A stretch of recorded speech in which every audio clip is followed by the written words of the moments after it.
La justice, je voudrais voir avec vous à quand la promulgation de la loi organique relative au règlement intérieur de l'Assemblée nationale. Et j'entends certains qui se disent experts nous dire que le Conseil constitutionnel a 1 mois pour statuer. Le Conseil constitutionnel, en l'espèce, n'a pas 1 mois. Le Conseil constitutionnel a 1 mois quand il s'agit d'un recours en contestation d'une loi déclarée inconstitutionnelle ou en contrôle de contrariété par rapport à des engagements internationaux. Mais pour le contrôle de conformité, le Conseil constitutionnel n'a pas 1 mois. La preuve, la loi organique relative au Conseil constitutionnel a été adoptée ici à l'Assemblée nationale le 28 juin. Le Conseil constitutionnel, le 8 juillet, l'a déclaré conforme. Donc il ne faut pas qu'on mélange les choses. Alors à cela, il faut qu'ils lisent les textes et je pense que c'est important. Monsieur le ministre, moi je n'ai que ma dignité de parlementaire. Et dans mon parcours politique, j'ai toujours fait preuve de respect et de courtoisie républicaine à l'égard de tout le monde. Je n'ai que ma dignité. Quand on considère que je ne suis pas digne de recevoir une déclaration de politique générale qui n'est qu'une déclaration informative sur les orientations du pays, je ne peux pas être digne de réviser la Constitution. Il faut être cohérent. Réviser la Constitution est un acte beaucoup plus grave que de recevoir une déclaration de politique générale. Parce que la Constitution, on la réécrit, on la révise, on l'inscrit dans le marbre. C'est cela le problème que nous avons. Si nous avions fait une DPG, il n'y aurait pas eu de motion de censure, mais on aurait eu des moments de débat intéressants.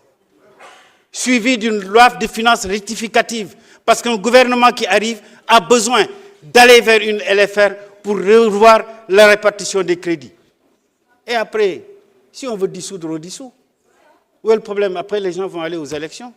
La dissolution, c'est juste le terme d'un mandat, comme la fin d'un mandat. Il n'y a pas péril en la demeure pour ça. Et personne n'est né pour rester député ou être député.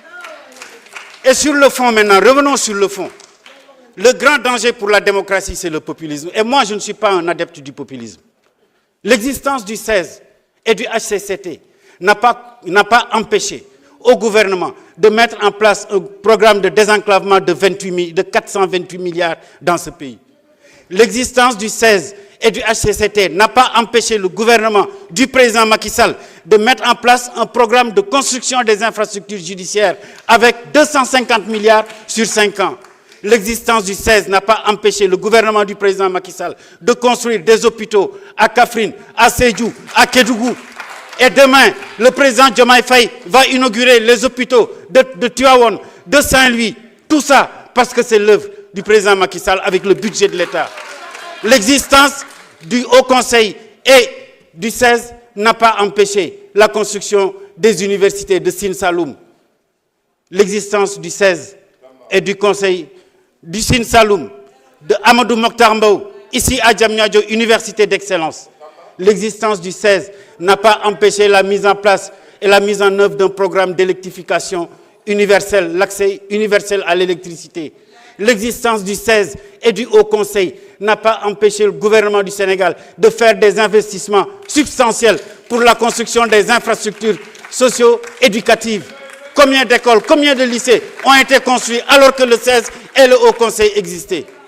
Non, je le dis et je le répète, je suis contre moi le populisme. Et je ne serai jamais de ceux qui pensent qu'il faut supprimer les crédits spéciaux. Ces crédits spéciaux sont une utilité dans le fonctionnement d'un État. Demandez, lorsqu'on a eu les problèmes en Casamance, à quoi ont servi ces crédits spéciaux? Demandez aux pays qui nous environnent et qui nous ont accompagnés dans la lutte contre la rébellion, à quoi étaient utilisés ces crédits spéciaux? Non.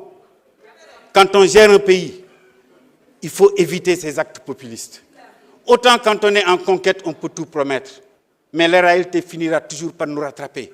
Et aujourd'hui, c'est cette réalité qui nous rattrape. J'ai été, moi, secrétaire général du Conseil de la République pour les affaires économiques et sociales. Combien de médiations avons-nous faites? Y compris lorsque l'Union des magistrats du Sénégal avait menacé de boycotter la rentrée solennelle des cours et tribunaux. Combien d'avis? Sommes-nous les seuls Sénégalais? La démocratie, elle n'est plus simplement représentative, elle est aussi participative. Or, le 16, comme le HCCT, permet l'expression et l'évaluation et l'analyse des politiques publiques par des assemblées consultatives alors moi, ce texte, je ne peux pas le voter parce que je suis un député digne d'être député et respectueux de mon mandat. Merci. Merci.